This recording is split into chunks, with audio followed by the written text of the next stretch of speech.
Katie here from the Scrappy Sisters, and I am up today with a card video, of course, because that is what we are doing for our Scrappy Advent calendar series this year. So I think this video is going up kind of halfway through the month, so you will have seen quite a few cards already.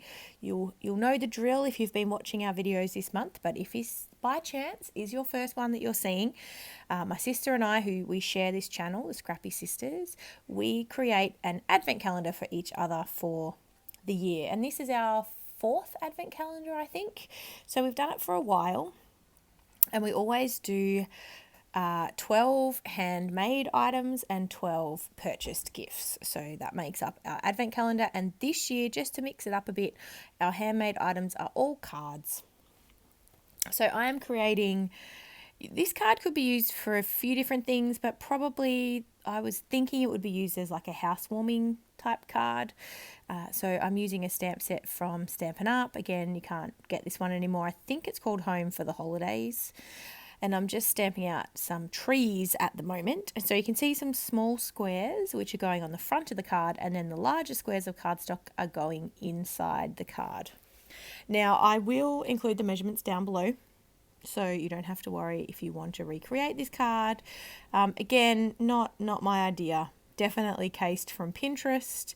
I did mix things up a bit and changed the kind of design of the actual card a little bit, but definitely got my inspiration from Pinterest. So if I can find the original pin, I will link it down below. So the stamps, this stamp set from Stampin' Up, you sort of stamp the kind of the house, you stamp the house, the roof and the doors all separately. So it allows you to kind of mix colours and things like that. So I've got effectively 3 blues, variations on a theme. One is sort of more teal, and then one's a navy and one's a light blue. So I'm just mixing those up on the card fronts. One of my card bases is a light blue, and the other card base is the sort of tealy colour. It's called Bermuda Bay in the Stampin' Up world, but it's that kind of more teal green, I guess. So that's all I'm doing. I'm just stamping. I like to do all my stamping first, as you know, if you've watched these videos before, and that's just because I like it to have time to dry so that I don't accidentally smudge it. And I just find it a lot easier this way because I can get my stamping over and done with, and then I just put the card together. Now I've pre-cut all my cardstock that I need for my cards, so it's a pretty quick process, I find. What I tend to do is kind of make my sample card, which you can see on the left there, and then I cut out what I need for my 2 other cards, and then I put it all together on camera. So that's kind of how my process works. I fiddle around a little bit with the sample card, and it means I get to keep it. And then I, settle on my final design. So the design that I'm doing now is a little bit different than the sample card. I kind of wanted to make a little bit more of a fancier card than just a plain opening card. So this one has an extra little flap on it. I think Jess is doing a lot more fancier cards than me, so I felt a bit guilty, so I thought I better up my ante a bit. So I added in a bit of just one extra little step in this card to make it just a little bit more fancy. Now I have finished all my stamping, so I'm just closing my inks and putting them off to the side. Oh no, I'm adding some love hearts, that's what I'm doing. I just decided to add a couple of little love hearts in the top corner of the larger white squares, which, as I said, is going inside of my cards, so that just a bit of detail, pop of red. There's no red anywhere else, so you'll just get that little pop of red once you open the card up. And it doesn't tie in with any of the other colours, but I just thought it would be cute to have that little pop.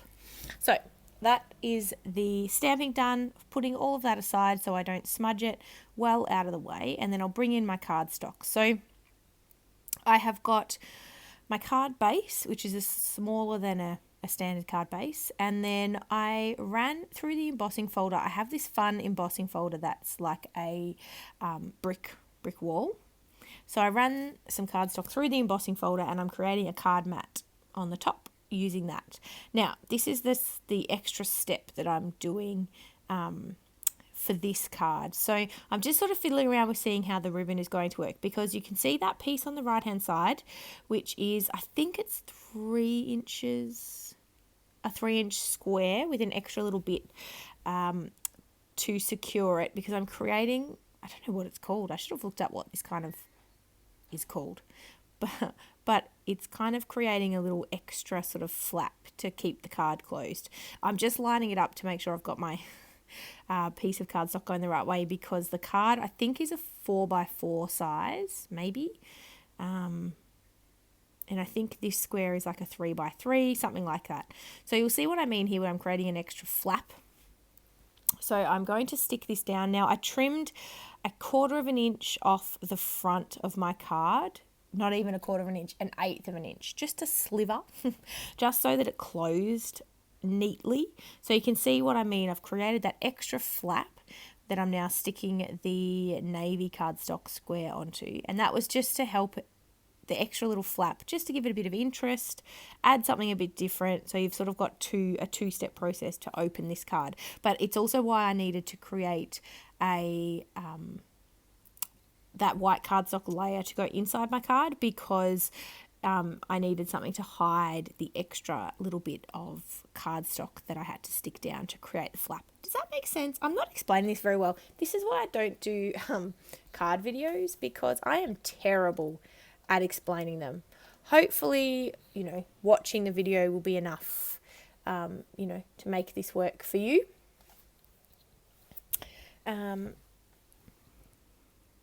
I'm still fiddling around trying to figure out what to do with the ribbon. So on my initial card sample, I didn't create that extra flap. So the kind of navy square and then the white square on the top with the stamping was stuck straight on to the embossed card base. And so I was trying to work out, and so therefore the ribbon went kind of all the way along and underneath, but that can't happen here. So I'm trying to figure out what to do. And in the end, I decided to still stick it all the way around, even though you won't be able to see it on the right-hand side because it will be covered by the flap. But I just thought it was going to look the best. So thankfully this double-sided tape, you've got a little bit of time, so I could pull it back up and it didn't make any mess. It didn't rip any of the cardstock. So I could pull it up and stick it back down, and then I'm just going to tie a simple little knot with an extra piece of ribbon just to the left-hand side of the little flap.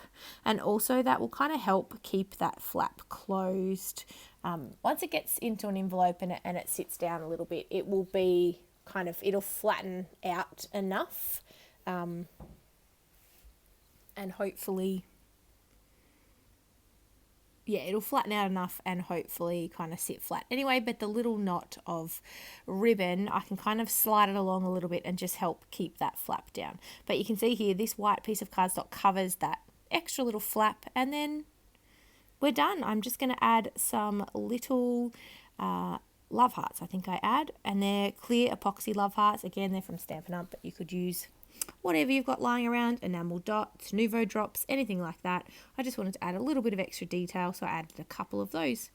Now I'm going to do the exact same thing and put together the light blue card. So I don't really need to talk you through this because it is the exact same process, except this time I've realized I need to stick the ribbon down first. So it wraps around this piece of embossed cardstock with the brick wall embossing. I really like the embossing folder. It's actually really lovely. So I've stuck the ribbon there, and then I'm going to stick that down on the front. This one is much quicker to put together because I knew what I was doing. I wasn't fiddling around with that extra little flap detail in the ribbon. I knew straight away that I was going to add it down onto the card in the same way as I did my sample card, but then just adding the flap. So you can see here, I'm kind of lining up where I want the... it accidentally stuck down a little bit, but kind of roughly where I want the flap to be. So it's a bit off center. I'm having mine kind of towards the bottom of the page, and I just line up the score line with the edge of the card. And as I said, I've trimmed about 1/8 of an inch off the top flap of the card, and as well I trimmed the same amount off the embossed piece as well, card front piece, so it all still kind of worked with the matting, but I just wanted to cut that little bit off so that it would fold easier, and you didn't have that extra kind of bulk trying to fold around. And then I'm adding in that inside white piece, and we are done. Just adding that tiny little bit of ribbon. Oh, and I need to stick the epoxy hearts on, and we're all finished. So these cards were super quick. I mean, they don't seem like they were quick, but this video is only, just over 10 minutes long, and I only speeded up double speed, so it took me about 20 minutes to make these cards, which is not too bad, I didn't think. So thank you so much for watching. If you haven't seen Jess's video today, make sure you go and check it out. It's her opening her advent calendar presents. So we open one gift a day, and we film it every day, but we only put up one video each every second day. Whew, does that make sense? So we both open 2 presents in the one film. So it's kind of fun. So we open a purchase gift and a homemade gift, and then the video goes up for that same card as well. So here's the close-ups. Thank you so much for watching, and we will see you tomorrow. Thank you guys. Bye.